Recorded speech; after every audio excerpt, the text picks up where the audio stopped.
terlihat begitu ya, seperti sedang tarik ulur antara Amerika Serikat dengan China, padahal kemarin sempat sedikit mereda dengan pernyataan-pernyataan dari negeri Paman Sam, namun saat ini kembali memanas, dihebohkan dengan pernyataan dari Menteri Perdagangan China yang mengatakan bahwa memang tidak ada kesepakatan negosiasi antara China dan juga Amerika Serikat. Sebetulnya secara global dan juga dikaitkan dengan fundamental ekonomi negara kita, apa saja yang Anda lihat dan Anda analisis terkait dampak-dampak negatif yang ada? Sebenarnya kalau kita lihat posisinya memang yang agak berbeda Presiden Trump ya. Kalau firm dari Cina sebenarnya dari awal memang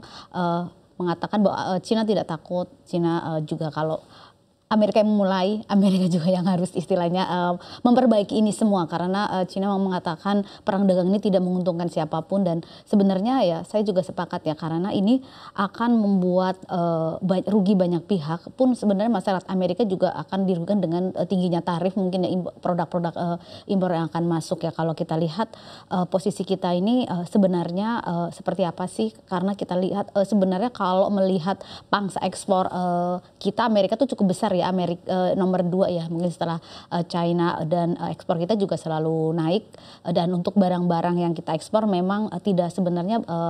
ada yang banyak head to head dengan ASEAN sendiri ya ini yang perlu diwaspadai kita ada soal ikan, tekstil, soal furniture juga ada juga soal peralatan mekanik ini yang harus ketika negosiasi ini benar-benar mungkin dilihat lagi apa kekuatan-kekuatan kita ya kalau kita lihat dampaknya perang dagang yang pertama itu pasti sentimen ya. Sentimen ini kemarin mungkin kalau kita lihat 2 minggu lalu begitu membuat pasar goyah ya baik di pasar rupiah ataupun di bursa saham sendiri ini yang membuat sempat IHSG juga jeblok rupiah juga melemah drastis dan mungkin sebenarnya dampak yang agak panjang itu di neraca dagang kalau kita lihat sebenarnya kemarin masih surplus ya di Maret ya tapi mungkin di April nih yang agak perlu diwaspadai karena April itu mulai kita ingatkan pengumumannya di 2 April ya dan kita masih libur dan libur Lebaran itu sampai tanggal 7 ya berarti baru masuk tanggal 8 artinya aktivitas perdagangan baru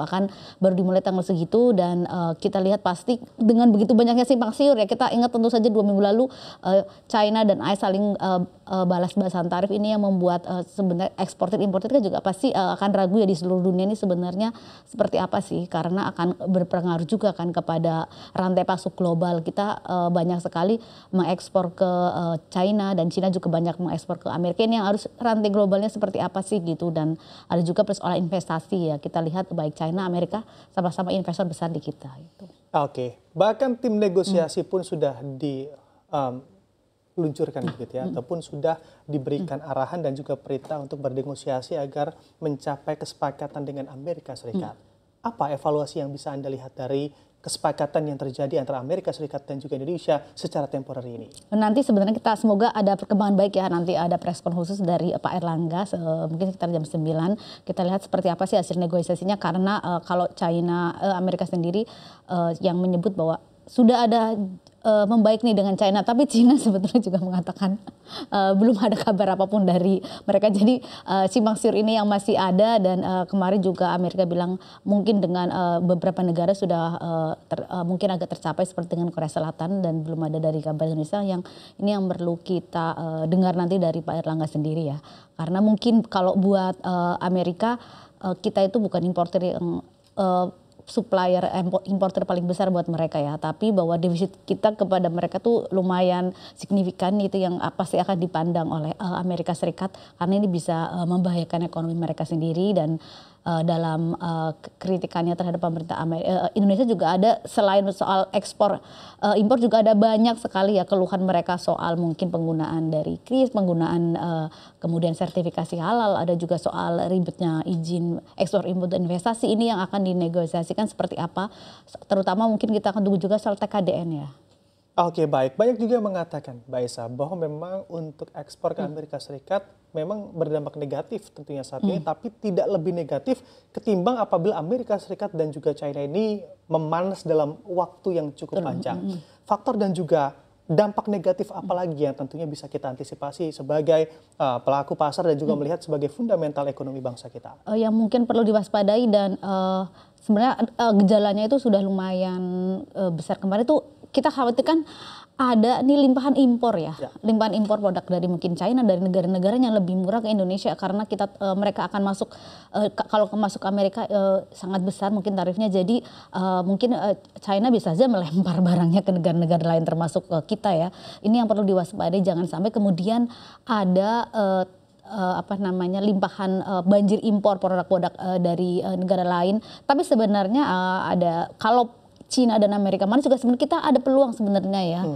Mas Bram. Kalau kita ingat dulu ketika ada memanas di 2018-2019 ini perang dagang, Cina kemudian mengalihkan investasinya ke sejumlah negara ya, tidak di negara mereka sendiri karena mereka tahu kalau langsung ke Cina tarifnya akan sangat besar ke Amerika. Jadi mereka mengalihkannya ke Vietnam dan sejumlah negara. Ini peluang yang harusnya kita manfaatkan ya, ketika kalau mungkin mereka memanasnya agak lama dan Cina juga tarifnya besar, mungkin apakah kita siap nih untuk menjadi the next Vietnam atau mungkin sebagai calon lahan investasinya Cina ini yang perlu seharusnya justru disambut positif dari sekarang. Mungkin tanpa ini pun pemerintah harus memperbaiki iklim investasi, memperbaiki perizinan agar setiap kali mungkin ada investasi yang akan datang ke investasi asing kita sudah siap semuanya gitu. Oke, baik. Persoalan investasi ini juga menarik karena memang bisa dijadikan peluang gitu ya di tengah ketidakpastian global dan juga memanasnya kembali Amerika Serikat dengan China terkait kebijakan tarif ini. Tapi pertanyaannya adalah seberapa menarik negara kita ini menjadi tujuan investasi khususnya dari China, Mbak Esa? Ini yang sebenarnya membuat banyak kalangan sedih ya, karena iklim investasi kita memang sebenarnya ada beberapa banyak undang-undang yang sudah diperbaiki, izin juga sudah dipangkas di mungkin zamannya era Pak Jokowi ya, tapi sayangnya nih aturan turunannya nih ya yang masih banyak mandek, ini yang harus segera diperbaiki. Dan harus diingat ya Bram, bahwa persoalan utama dalam investasi kita persoalan kepastian hukum ya, kepastian hukum soal izin dan lahan ini yang seharusnya diperbaiki. Kalau ada persoalan kenaikan harga buruh itu upah buruh itu memang juga jadi persoalan, tapi sebenarnya yang kita tahu persoalan terbesarnya yaitu ya kepastian hukum, kemudian soal lahan, ada izin. Kalau kemudian kepastian hukum ini tidak diperbaiki, ini akan sangat susah ya, karena bagaimana investor asing akan tertarik ke kita kalau kebijakannya setiap ganti presiden, setiap ganti pemimpin, bahkan mungkin setiap ganti kepala daerah ya akan berubah. Ini yang membuat repot dan membuat investor juga ragu, kalau saya sudah nanam berapa triliun, apa iya saya akan aman investasinya di sana. Ini yang harus menurut saya urgent harus diperbaiki sih. Oke, apakah juga dapat diartikan bahwa memang investor atau big money khususnya dari China ini sebetulnya tidak begitu melihat Indonesia karena memang dari segi kepastian hukum untuk berinvestasi di Indonesia saja masih disiapkan oleh pemerintah kita, Mbak Esa? Sebenarnya kalau dari lihat trennya naik ya, kalau kita lihat datanya mungkin BKPM itu ada kenaikan lonjakan investasi dari China. Sayangnya di negara lain lebih melonjak, persoalannya adalah itu ya. Di negara kita naik, di negara lain lebih melonjak. Kalau kita lihat di Vietnam itu kan investasinya sangat luar biasa